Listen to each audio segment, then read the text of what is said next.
First, watch the video, then let me know how you feel in the comments. Wake up, America. Podcast. Monica, good to see you. Great to see you. So, listen, I think we share the same vibe on the digital currency.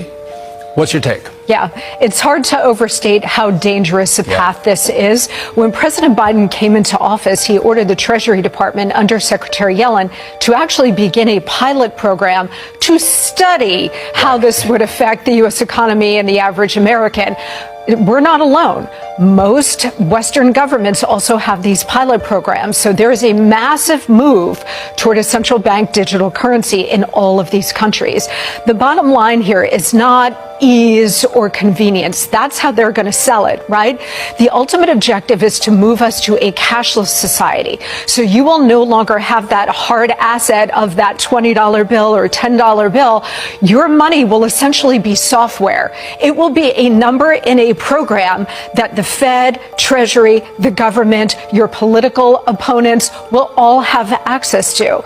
They eventually want to get rid of most banks. Now, the big ones are too big to fail. But in the end, the ultimate objective is to essentially wipe all of the banks out so that your bank will be the Federal Reserve.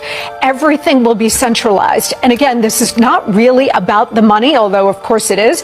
This is about power and control, because the government, such as it is, will have access to all of the information related to every single transaction you make. You buy a stick of gum, the government will know. You buy a new car, the government will know. Oh, you bought the wrong car. You didn't buy an EV. Now you're going to get penalized. So in the end, Sean, this is really a move toward a CCP style social credit system. And they're using this move to a central bank digital currency as the biggest lever to try to get us there. It's important to note that other cryptocurrencies like Bitcoin is decentralized. This will be centralized within the government. Bitcoin is a technology for freedom. This is a technology for control. I mentioned this before. I brought my prop. I got a $20 bill.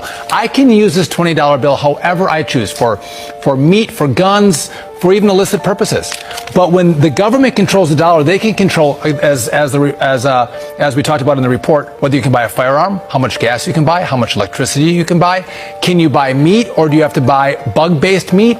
They can control everything that you purchase with a digital dollar, and whether you can purchase anything. Well, that's also the point, too, because if you overstep perhaps your monthly carbon footprint, right, or if you say something that the government doesn't like, you engage in wrongthink, they'll be able to turn off your access to your own money. So you will not be able to buy or sell anything. This is what I mean about how dangerous it is. You're shut out of the economy. You are shut out of the economy. And of course, it's all subjective, and it will all be in the hands of these Marxists, right? And so you and I won't be able to buy anything. This is why it's so dangerous, because this spells the end of your economic freedom. Yeah. And I'm not sure the American people are really paying close attention to it. I'm glad Senator Cruz and some others, Governor DeSantis, they're paying attention to it. But this is moving very fast down the track. And we need more leaders on the Republican side to stand up, and even responsible Democrats to say, look, this is not the path for the United States. Because if we continue to go down the path, you're going to lose all of your economic freedom, and economic power will be centralized in the hands of the very, very few. And I think there's a lot of conversation about a tax on freedom, a tax on democracy, right? And you look at all those things. Do you think this is one of the greatest threats that we face in the country, is the digitization of the dollar by the Fed? Yes, 100%. And it's moving along a parallel track with the de-dollarization movement, where you have countries now that are dumping the dollar. It's moving pretty fast. All Saudi Arabia has to do is say, you know what, we're going to start trading oil in different currencies rather than the dollar, to have a complete global and certainly American economic collapse. And that, in a way, they want to instigate that, Sean, because if we have a true economic implosion, they'll ride in as the rescuers with a central bank digital currency. And we were talking about that in the last segment. I'm frightened that we could lose the reserve status with the dollar. What that does for our economy, a lot of economists don't. But you look at, again, a $32 trillion debt on the way to $50 trillion in the next 10 years. The Fed has a balance sheet of almost $9 trillion.